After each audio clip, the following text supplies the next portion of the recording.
We're back! And I mean, I've only been gone for since I've made a video, but that doesn't matter because I'm back now. I'm halfway across the world and I managed to pick up this nice second-hand setups, and because I managed to buy this, I was able to play a whole bunch of games that I played when I was back in the Netherlands. More specifically, I was able to play a whole bunch of games that I used to play to death back during lockdown. Rocket League, Sea of Thieves, and old school RuneScape. The holy trinity of wasting my time back in 2020. With a dash of PlanetSide 2 actually. But let's focus on these three for now. So here's my question. Why these games? What was it about these games that drove me to them in a time full of uncertainty and emotional distress? For context, in early 2020 I was happily living with my partner, but when the great 2020 event that cannot be named on YouTube hit, and we were all forced back into lockdown, unfortunately she was forced back to her home country. We'd been doing long distance for such a long time prior to us living together, and this year was supposed to be the end of that. Being forced back into doing long distance again was a real gut punch. Finally, to top things off, my master's degree in statistics was making me incredibly unhappy, as it meant I had to sit and stare at code on my computer screen for hours on hours every single day, now even more so with the lockdowns happening. Ultimately, despite being about 70% of the way there to get my degree, I decided to drop out. So there I was. Not the best time of my life, as I imagine was the case for a lot of us, but here's how I think that these games helped keep me happy and keep me sane. First and foremost, I believe that progression is the single most important factor. The lockdown forced people's lives to a standstill. For me, it felt like my life was taking a step backwards even. Days and weeks and months just blurred together with little to no change. The human mind is not built for that. It is designed to constantly strive for new goals. Whether significant or not, we can't really help but have the next stage in our mind a lot of the time. Whether that's the next stage in life or the next stage in a video game. These three games each take a very different approach to progression. Old school RuneScape is known for its grinds, and some of them can seem endless. But for the most part, it consistently rewards players for the time they invest. Yeah, maybe a single level could take 5 hours or something, or even longer. But with every XP drop, the player moves that much closer to the goal. Compare that to my statistics degree. I was 70% of the way there, but now I lost all progress on that. But with RuneScape, if I wanted to do 90% of the grind and then changed my mind, that's fine, I can come back anytime I want to finish that off. Additionally, because it consistently rewards players, you can feel your character growing stronger and stronger with every objective you complete. This brilliant reward system is part of the reason why this game can be so addictive. But for me during lockdown, the feeling that my invested time correlated to my character's progress was very rewarding and in a way helped keep me sane.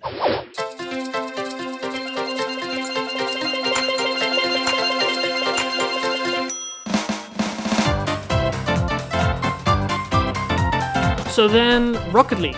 Grinding through the Rocket League ranks with my friends was such an amazing experience during lockdown. The beauty of Rocket League's ranking system is that it takes relatively little time to rank up compared to some other competitive games. A game of Rocket League typically lasts 5 to 8 minutes, which means that people can get a lot of games in a relatively short amount of time.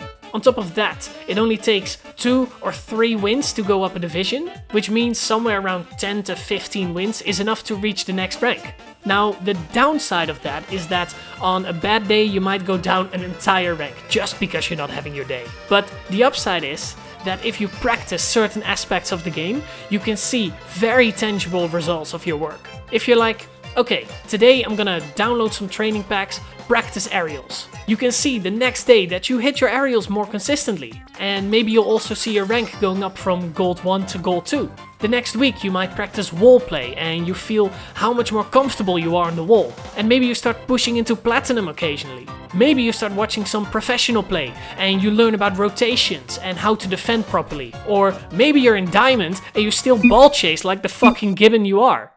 Anyway, My point is that the effort and time you put into practice translates into a very clear result, that being the increase in your rank. Compare that to things like school or university or the workplace. Yeah, it matters how much effort you put in, but there are so many factors that are completely out of your control. And when those sorts of uncontrollable factors start impacting your life, it's not strange to feel a bit powerless from time to time. But let's take that idea one step further and look at it from a lockdown point of view.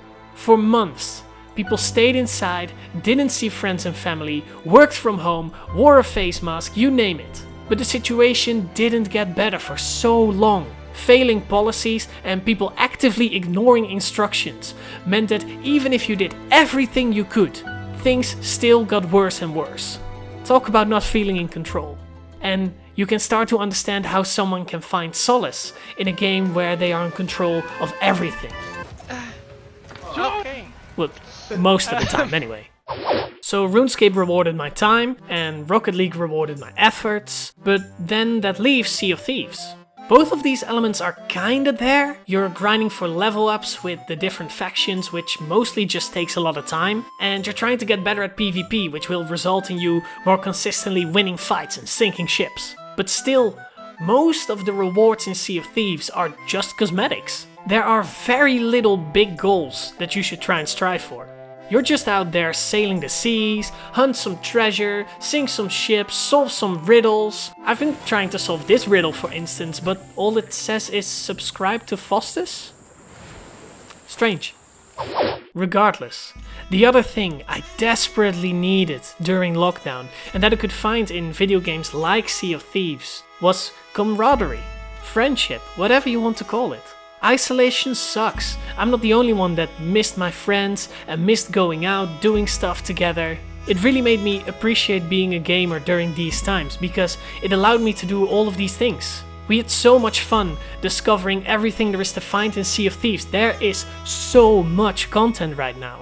And that's not to say that Sea of Thieves can't be enjoyed solo, it absolutely can. But for me, the fondest memories are solving tall tales, sinking other ships and tackling world events as a crew. I loved sharing stories of encounters we had on the seas with my friends. That's what the entire game is designed around. You and your crew are given a ship in an open space and you get to pirate it up in whatever way you want. Communication is 100% mandatory, especially on the bigger ships, and the game so organically creates adventures unique to you that you will be reciting as your very own tall tales to other people later. And obviously the other two games also allowed me to connect and reconnect with people. Rocket League got me to talk to some of my friends more often than I would before lockdown, and catching up with them while grinding a couple ranked games was a great time.